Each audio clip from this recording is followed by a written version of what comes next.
Dans l'épisode d'aujourd'hui, nous explorons 5 accidents horrifiants de cirque où des artistes expérimentés ont trouvé la mort. D'un dernier salut d'une dresseuse vétéran qui est devenue son dernier souffle, à l'hommage d'un traditionnaliste qui s'est transformé en tragédie.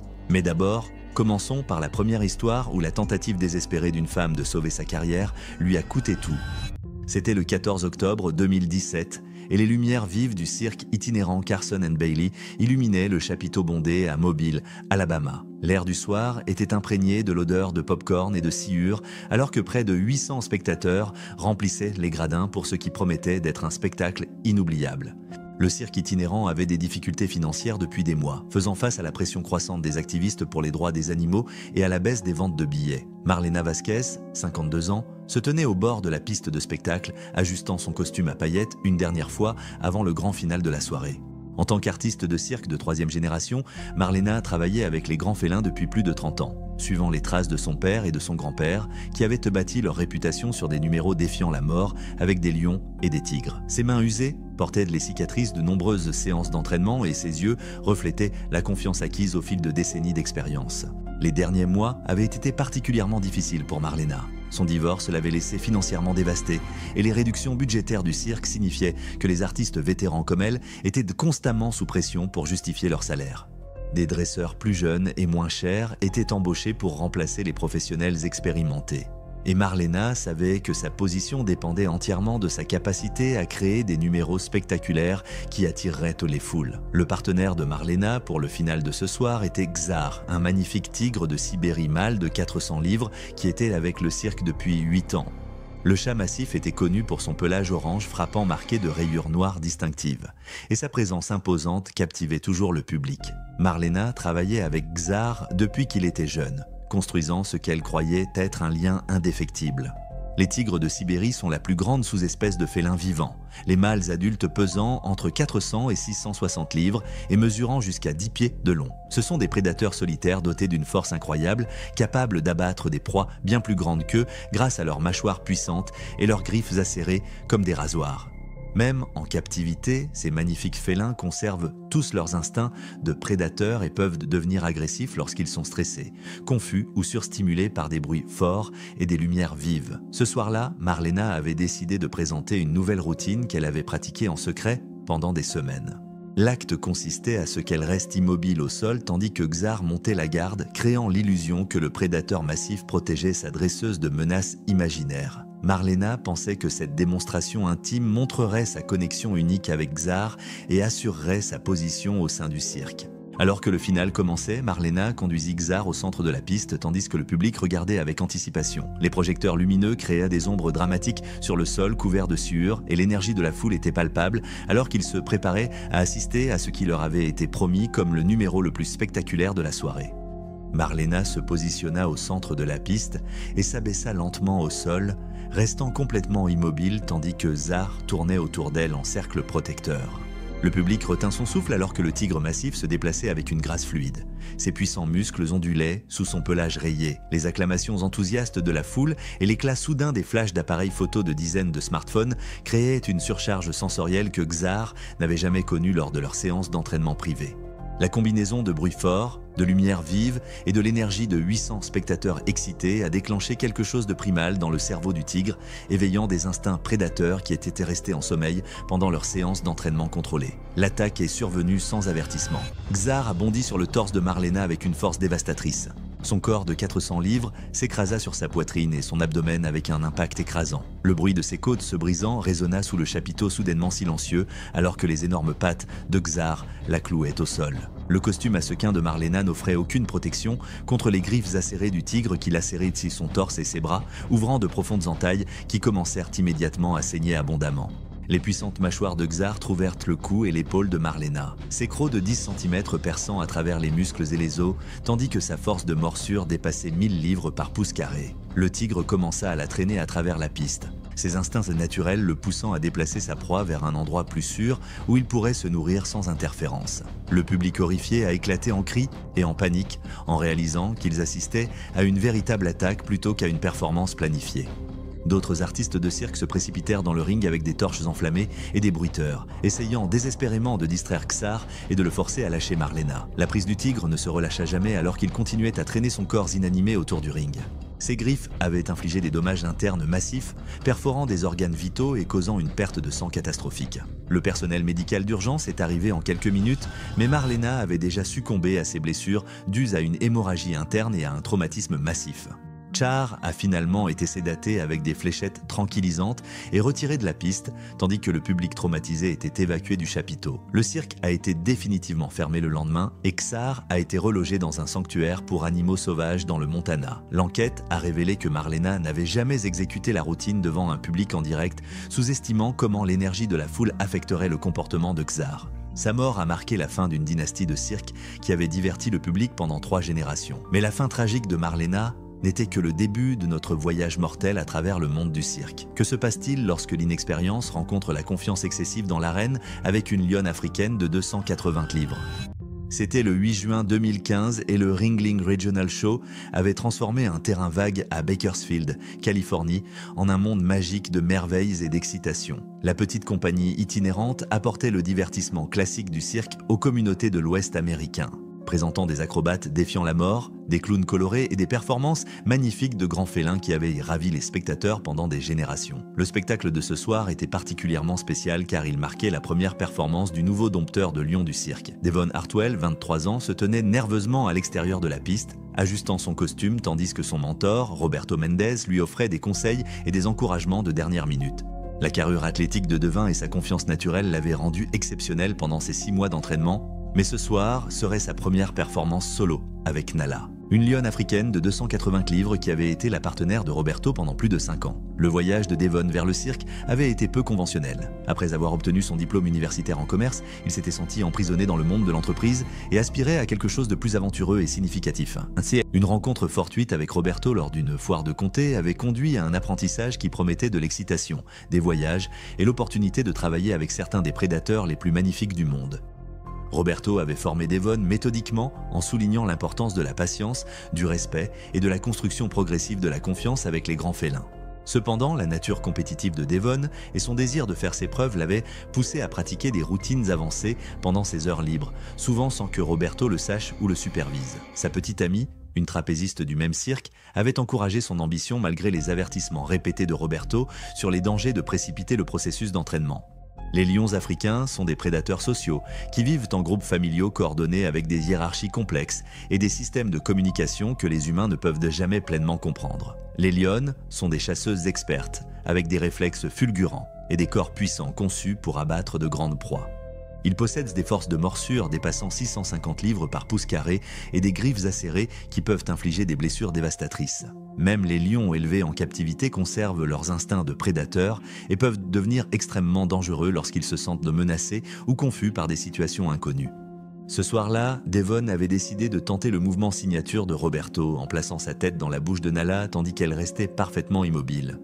Le numéro nécessitait des années de construction de confiance et un timing précis qui permettait au dresseur de démontrer une confiance totale dans le self-control du lion. Roberto avait exécuté cette routine des centaines de fois avec Nala, mais leur relation s'était construite sur 5 ans d'interaction quotidienne et de respect mutuel. Alors que Devon entrait dans l'arène avec Nala, le public regardait avec anticipation ce qui leur avait été promis comme un incroyable spectacle de partenariat entre l'homme et l'animal. La lionne semblait calme et réceptive aux commandes de Devon alors qu'ils commencèrent leur routine, exécutant des tours et mouvements de base qui démontraient son entraînement et son obéissance. Roberto regardait anxieusement depuis le bord de la piste alors que Devon progressait dans la routine prévue. Mais son inquiétude grandit lorsqu'il réalisa que son apprenti s'écartait du script qu'ils avaient répété. Devon se dirigeait vers le numéro signature de la tête dans la gueule que Roberto lui avait explicitement interdit de tenter lors de sa première performance. Les signaux frénétiques de Roberto depuis le bord du ring passèrent inaperçus alors que Devon se positionnait devant Nala et commençait le processus délicat de placer sa tête près de ses mâchoires massives. La lionne resta d'abord immobile, mais son langage corporel montrait des signes de confusion et de stress alors que Devon tentait une manœuvre qu'elle n'avait jamais réalisée qu'avec Roberto. Les mouvements de Devon étaient trop rapides et incertains, manquant de la confiance fluide que Nala avait appris à attendre de son partenaire de longue date. Alors qu'il abaissait sa tête vers sa bouche ouverte, les réflexes naturels de la lionne prirent complètement le dessus. Ses puissantes mâchoires se refermèrent avec une force dévastatrice, écrasant instantanément le crâne de Devon et sectionnant sa moelle épinière à la base de son cou. Le bruit écœurant des os brisés résonna sous le chapiteau alors que la force de morsure de Nala dépassait 650 livres par pouce carré, causant un traumatisme massif à la tête et au cerveau de Devon. Son corps devint immédiatement mou alors que la lionne maintenait sa prise. Ses instincts de prédatrice activés par le goût du sang et les mouvements de lutte de sa victime. Les cris de Roberto remplissèrent le chapiteau alors qu'il se précipitait dans l'arène avec des torches enflammées et des pétards, essayant désespérément de forcer Nala à lâcher le corps sans vie de Devon. Le public pensait d'abord que la scène horrible faisait partie du spectacle, mais la réalité est devenue claire lorsque le sang s'est accumulé sous la forme immobile de Devon et que les cris angoissés de Roberto résonnaient dans le chapiteau. La petite amie de Devon s'est évanouie dans les gradins tandis que d'autres artistes se précipitaient pour aider Roberto à séparer Nala de sa victime. La lionne a finalement été distraite assez longtemps pour que le personnel d'urgence puisse récupérer le corps de Devon, mais il était mort instantanément des suites du traumatisme crânien massif infligé par ses puissantes mâchoires. Nala a été immédiatement retirée des spectacles et relogée dans un sanctuaire privé au Colorado où elle a vécu paisiblement pour le reste de sa vie. L'enquête a révélé que Devon avait enfreint les protocoles de sécurité en tentant une routine avancée sans supervision appropriée ni temps d'entraînement suffisant avec Nala. La tragédie en Californie semblerait insignifiante par rapport à ce qui s'est déroulé dans le Missouri, où le désespoir financier a poussé un homme à tenter l'impensable avec un grizzly de 600 livres. C'était le 22 mars 2016 et le modeste chapiteau du Family Fun Circus se dressait fièrement dans un champ à l'extérieur de Branson, Missouri. Son bannière colorée flotte dans la brise fraîche du printemps. La petite entreprise familiale avait du mal à survivre dans un environnement de plus en plus hostile, faisant face à une pression croissante de la part des militants pour les droits des animaux et des réglementations locales qui menaçaient d'interdire complètement les spectacles d'animaux. Le spectacle de ce soir représentait un moment décisif pour le cirque qui divertissait les communautés rurales depuis plus de 20 ans. Curtis Blackwood, connu de tous sous le nom de Kurt, se préparait pour sa performance dans la remorque exiguë qui servait à la fois de loge et de zone de stockage pour l'équipement du cirque. À 38 ans, Kurt avait trouvé sa vocation en tant que dresseur d'animaux après qu'une blessure au dos ait mis fin à sa carrière de clown de rodéo, échangeant les dangers imprévisibles des chevaux sauvages contre ce qu'il croyait être un environnement plus contrôlé de performance de cirque. Le numéro de Kurt avec Bruno, un énorme grizzly de 600 livres, était devenu l'attraction principale du cirque et sa principale source de revenus. La routine mettait en scène l'amitié apparente entre l'homme et l'ours, avec Bruno exécutant des tours et des démonstrations qui émerveillaient le public tout en générant les ventes de billets qui maintenaient la petite entreprise à flot. Cependant, les récentes manifestations et la publicité négative avaient considérablement réduit l'affluence, menaçant les moyens de subsistance de tous ceux associés au cirque. Les grizzlies sont parmi les prédateurs les plus puissants d'Amérique du Nord, les mâles adultes pesant entre 400 et 800 livres et possédant une force incroyable capable de broyer des os d'un seul coup de leurs énormes pattes. Ce sont des omnivores avec des tempéraments imprévisibles qui peuvent passer de dociles à agressifs sans avertissement. Même les ours élevés en captivité conservent leurs instincts sauvages et peuvent devenir extrêmement dangereux lorsqu'ils sont confus, stressés ou placés dans des situations inconnues qui déclenchent leur réaction défensive. Contrairement aux lions et aux tigres, les grizzlies sont beaucoup plus difficiles à obtenir légalement, ce qui signifie que les petits cirques comme Family Fun comptaient généralement sur des connexions avec des fermes d'animaux exotiques ou étaient exemptés sous d'anciens permis de l'USDA. Ce soir-là, Kurt avait décidé de réaliser ce qu'il appelait la routine du câlin d'ours, où il embrasserait Bruno pendant que l'énorme ours se tenait sur ses pattes arrière. Le numéro était conçu pour démontrer le lien ultime entre le dresseur et l'animal, montrant au public que même les prédateurs les plus dangereux pouvaient former des relations affectueuses avec des humains qui les traitaient avec respect et gentillesse.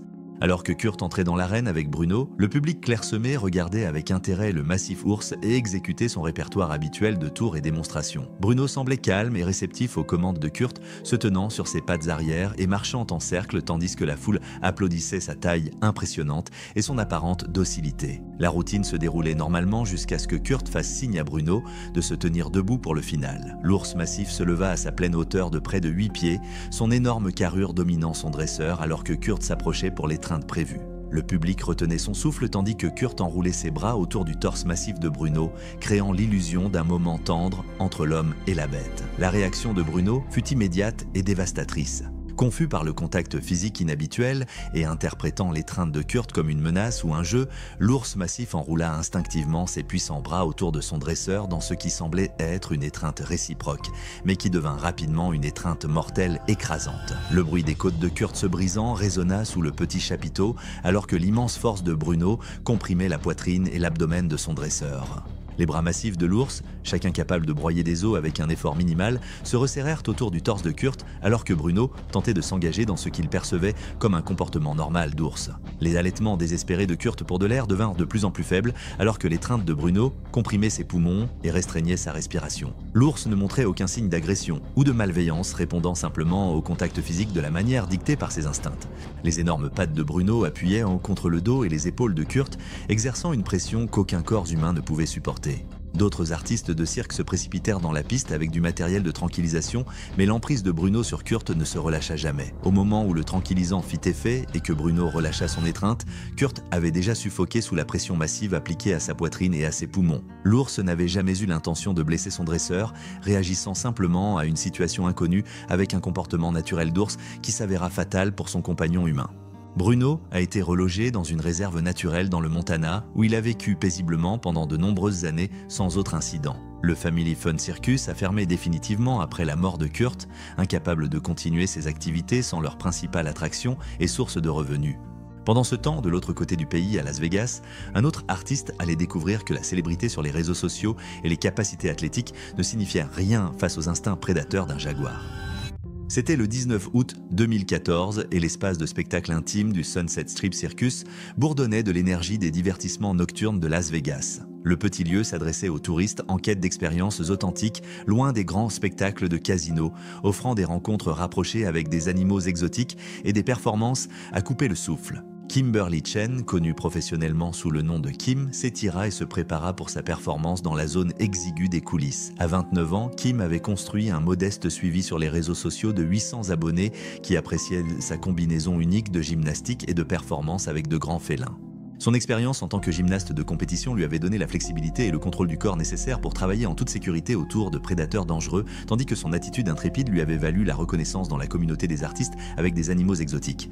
Le numéro de Kim mettait en vedette Onyx, un magnifique jaguar mâle de 200 livres dont le pelage noir luisant et la carrure puissante faisaient de lui l'un des animaux les plus photogéniques du divertissement à Las Vegas. La routine intégrait des éléments de danse et des mouvements acrobatiques qui mettaient en valeur à la fois les capacités athlétiques de Kim et la grâce naturelle d'Onyx. La performance de ce soir inclurait un nouvel élément qu'elle avait pratiqué pendant des semaines, un saut périlleux arrière au-dessus d'Onyx alors qu'il restait en position accroupie. Les jaguars sont la troisième plus grande espèce de grands félins au monde et le prédateur le plus puissant des Amériques, avec une force de morsure dépassant 1500 livres par pouce carré. Plus fort que les lions ou les tigres. Ce sont des chasseurs solitaires avec des réflexes fulgurants et des capacités de saut incroyables, capables de sauter plus de 3 mètres en hauteur et 6 mètres en longueur. Les jaguars sont des animaux très territoriaux qui défendront agressivement leur espace contre les menaces perçues, surtout lorsqu'ils sont approchés d'en haut, ce qui déclenche leur réponse naturelle aux prédateurs aériens. Kim avait réussi à effectuer des mouvements acrobatiques similaires avec des chats plus petits, mais elle avait sous-estimé les différences significatives entre travailler avec des animaux de taille domestique et un prédateur de 200 livres. Onyx avait récemment montré un comportement territorial accru, montrant des signes de stress dus au programme de performance nocturne. Alors que le spectacle de minuit commençait, Kim a conduit Onyx dans la petite zone de performance tandis que le public de 30 touristes regardait à seulement quelques pieds de distance. Kim a commencé sa routine avec des mouvements et des commandes standards, démontrant son contrôle sur le puissant prédateur tout en se dirigeant vers le final spectaculaire de la soirée. Kim a positionné Onyx au centre et lui a fait signe de prendre la position accroupie. Le jaguar s'est abaissé comme entraîné, ses puissants muscles tendus et prêts, tandis que Kim se préparait pour la manœuvre acrobatique. Alors que Kim se lançait dans le saut périlleux arrière, sa trajectoire la portait directement au-dessus de la forme accroupie d'Onyx. Cependant, son approche par le haut a déclenché les instincts défensifs naturels du jaguar, le faisant percevoir sa forme aérienne comme une menace nécessitant une élimination immédiate. Onyx a explosé vers le haut avec une vitesse dévastatrice, son corps de 200 livres se lançant dans les airs avec la précision d'un prédateur naturel interceptant une proie aérienne. Ses puissantes mâchoires s'ouvrirent grand alors qu'il attrapait Kim en plein saut, ses dents acérées se refermant sur son abdomen avec une force écrasante qui perça immédiatement des organes vitaux et sectionna des artères majeures. L'impact envoya Kim et Onyx s'écraser au sol, le poids du jaguar la clouant sous son corps puissant. Les mâchoires d'Onyx maintenèrent leur prise sur le torse de Kim tandis que ses griffes lacéraient sa poitrine et ses bras, ouvrant de profondes entailles qui provoquaient une perte de sang massive.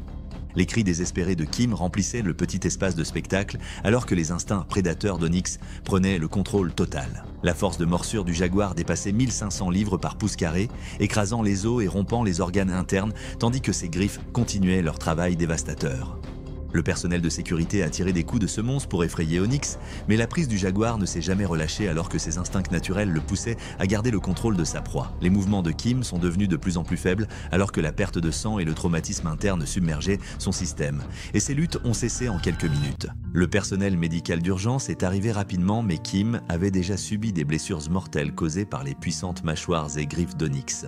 Le jaguar a finalement été sédaté et retiré du corps sans vie de Kim tandis que le public traumatisé recevait des conseils. Onyx a été transféré dans un zoo en Arizona où il a vécu paisiblement pendant de nombreuses années sans autre incident. L'enquête a révélé que Kim avait tenté une routine qui était intrinsèquement dangereuse en raison de la réaction naturelle du jaguar au mouvement au-dessus de lui.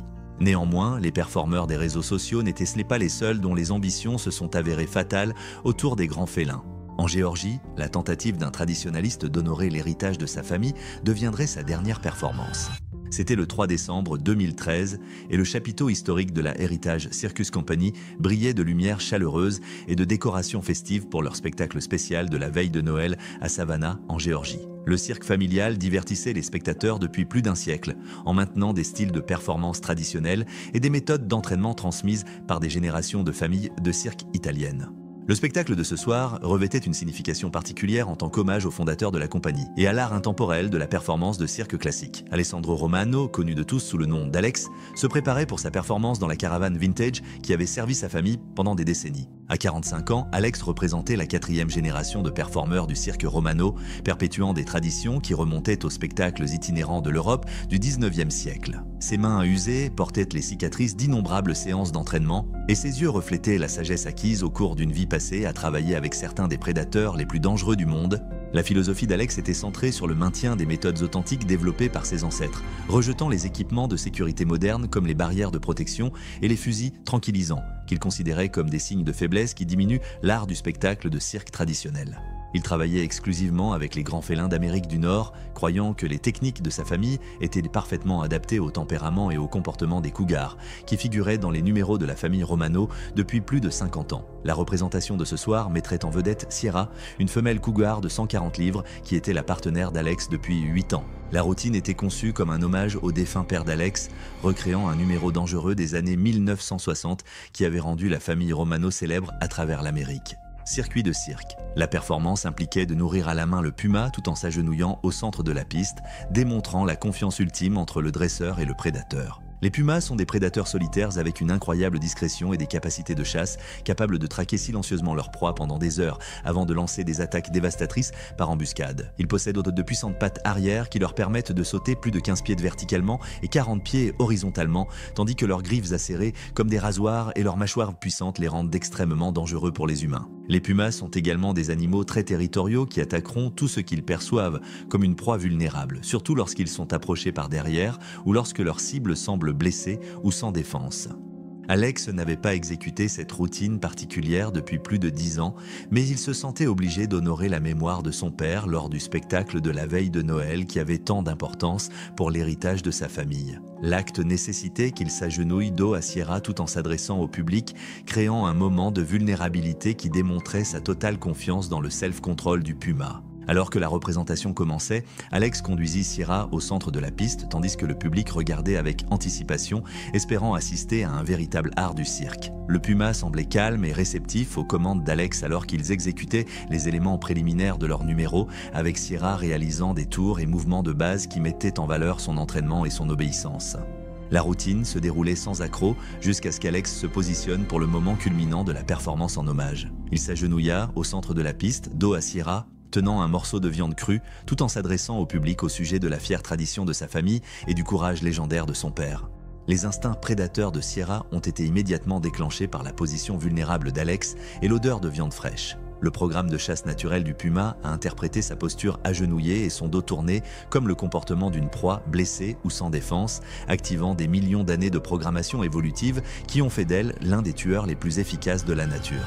L'attaque est survenue avec la précision silencieuse qui rend les pumas si efficaces comme prédateurs. Sierra a bondi sur le dos d'Alex avec une force dévastatrice, son corps de 64 kg s'écrasant sur ses épaules et son cou, tandis que ses griffes acérées s'enfonçaient profondément dans sa chair. L'impact projeta Alex en avant, alors que les puissantes mâchoires de Sierra trouvaient son cou, ses dents perçant le muscle et l'os avec une force écrasante. Les méthodes d'entraînement traditionnelles d'Alex avaient appris à Sierra à le considérer comme l'alpha dominant dans leur relation, mais sa position vulnérable avait déclenché sa réponse prédatrice complètement. Les griffes du puma lacérèrent son dos et ses épaules, ouvrant de profondes entailles qui sectionnèrent des artères majeures et causèrent une perte de sang massive. Les mâchoires de Sierra travaillaient méthodiquement, écrasant les vertèbres et déchirant la chair tandis que son poids plaquait Alex au sol de sueur de l'arène. Les instincts naturels du puma la poussaient à maintenir sa prise sur son cou, tandis que ses griffes continuaient leur œuvre dévastatrice sur son torse et ses bras. Le public horrifié regardait en silence, stupéfait, réalisant qu'ils assistaient à la fin d'une dynastie de cirque vieille de 100 ans. Les mouvements d'Alex cessèrent en quelques minutes, alors que la perte de sang et le traumatisme spinal submergeaient son système, et l'attaque de Sierra se poursuivait avec l'efficacité méthodique d'un prédateur naturel. Le personnel du cirque parvint finalement à séparer Sierra du corps sans vie d'Alex en utilisant des méthodes traditionnelles qui évitèrent de blesser le puma. Alex était mort d'une perte de sang massive et de lésions à la moelle épinière. La fière tradition de sa famille se terminait dans le même cercle où 4 générations de Romanos avaient diverti le public. Sierra a été retirée dans un sanctuaire au Colorado où elle a vécu paisiblement pour le reste de sa vie. La Heritage Circus Company a fermé définitivement après la mort d'Alex, incapable de continuer ses activités sans le leadership et l'expertise de la famille Romano. L'enquête a révélé que les méthodes traditionnelles d'Alex, bien que historiquement significatives, n'avaient pas pris en compte la nature imprévisible des animaux sauvages et les dangers inhérents à travailler sans équipement de sécurité moderne. Sa mort a marqué la fin d'une époque dans l'histoire du cirque américain. Merci d'avoir regardé. Juste au moment où vous pensez avoir vu des artistes qui ont payé le prix ultime pour leur art, cliquez sur la vidéo suivante pour découvrir les histoires qui vous montreront la performance la plus mortelle de toutes.